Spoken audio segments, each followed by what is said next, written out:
is now right-hand key set on the upper console. All night long, one thought ran over and over through my head. If I'd been on time, maybe somehow I could have saved Dan's life. Maybe meeting his father and sister even tougher. Admiral Cook I could talk to.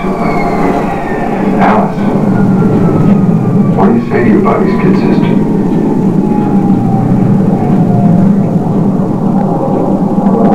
Nancy Sindel, please report to baggage checkpoint A. Nancy Sindel to baggage check A.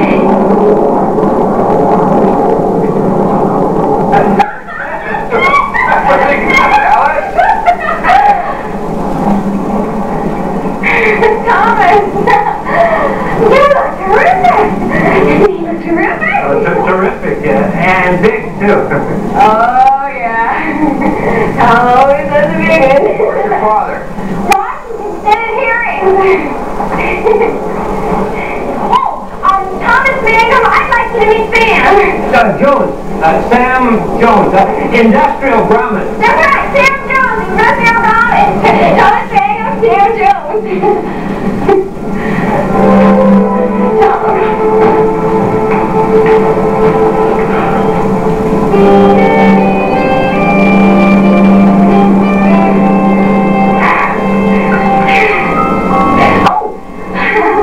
We had just a little too much to drink.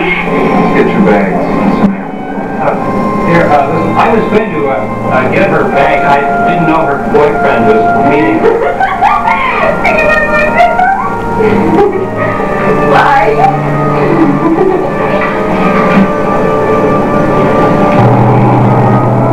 First time we were stationed at Pearl, I was 4, and I was 9. That was when Dad had come in. How do you know? Which carrier was that? That's it. That's right. Sweet pea. I remember Mom had to join Dad a little bit before us so they could find a place for us to live and everything, and that meant that Dan and I got to fly out all by ourselves. Dan and Alice. Alice, Dan, all the way from Aunt Helen's in Columbus, Ohio to Honolulu, Hawaii. God, I was so scared. You know what Dan did? What did you do, Alice? He held my hand. 14 hours he held my hand. So that I wouldn't be scared. All the way from Columbus to Hawaii.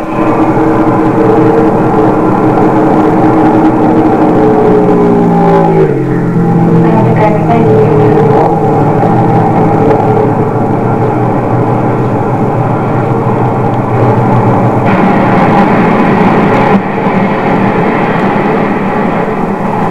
Something just went out of Dad when he got the word. Something I don't think is ever going to come back. Suddenly he's old. Come on, Alice, the Admiral outlive us both. No, he won't, Tom. It's terrible to say this, but I think if Dad had died when the two of you were in Vietnam, Dad could have handled that. Not like this. For God's sake, Alice, you don't believe what Cooley released to the press. That's just to let the people who murdered Dan think they got away with it. Did Captain Cooley tell you that? Alice, maybe I'm not exactly on speaking terms since I resigned, but it's the only thing that makes sense. Tom, Dad was officially informed by Captain Cooley that Dan died when drugs he was smuggling in his stomach got absorbed into his system. The Navy's not even going to let us bury him with military honors. That's crazy. What did Cooley say when the Admiral called him? Dad never called. Alice, your father is a retired war hero. He's a flag officer to boot. Now, he could get the 7th Fleet moved here if that's what it took to find Dan's killers. Sure he could, but he won't. For God's sake, why not? Because, what if it's true? What if Dan was smuggling? I believe you said that. I did not say it. My father said it.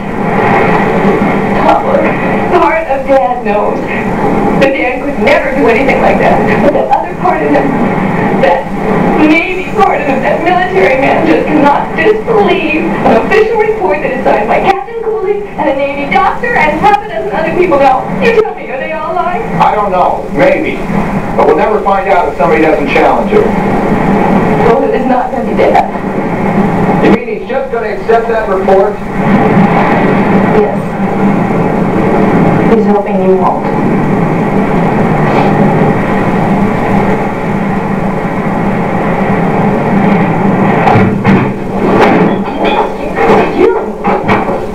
What's this crap about Dan Cook smuggling coke? Sorry, sir, you never... It's all right. It's all right.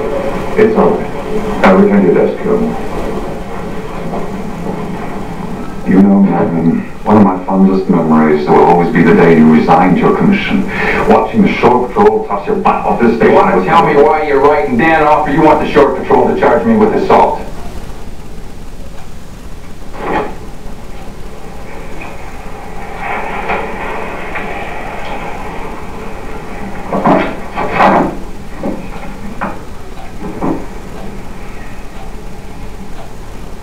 Oh, for God's sake, you don't actually believe that Dan Cook swallowed a dozen packets of coke to smuggle it in the islands, do you? It's rather disgusting when you think about it, but yes. Yeah, and it's rather stupid considering his NIA clearance could have gone past any custom check in the free world. He wasn't in Tokyo on an NIA investigation because I didn't assign him anything that would take him beyond the main gate. It's right in the report there. Damn, what's in the report? Dan Cook was in Tokyo on a Navy investigation, not to smuggle. How do you know that? Because he wired me in Tokyo to pick him up at the airport. He said he was on an important case. He wanted my help. What case? I don't know. He never met me. You don't know. You barge into this office, you threaten me, you accuse me of not doing my duty, and all you can say is you don't know. Captain Cooley, look, I realize that you never liked Dan or me, but you can't let petty jealousy interfere. Petty jealousy. Petty?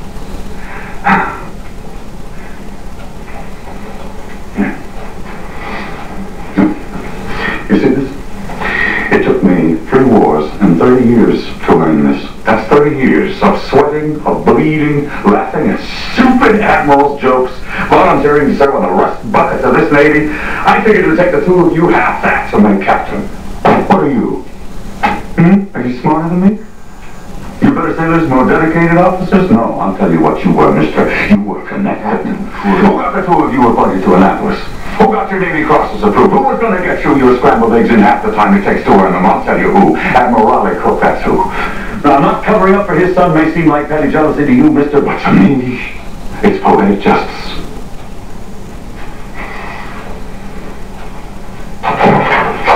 Now, since you are no longer a part of this man's Navy, get your butt off this station. If you ever show it here again, I'm going to charge you with everything from espionage to indecent exposure. You hear me? Mister? Loud and clear. Dan Cook was murdered. And I'm going to prove it. When I do, you can kiss those gold stripes you spent 30 years egg-sucking for goodbye.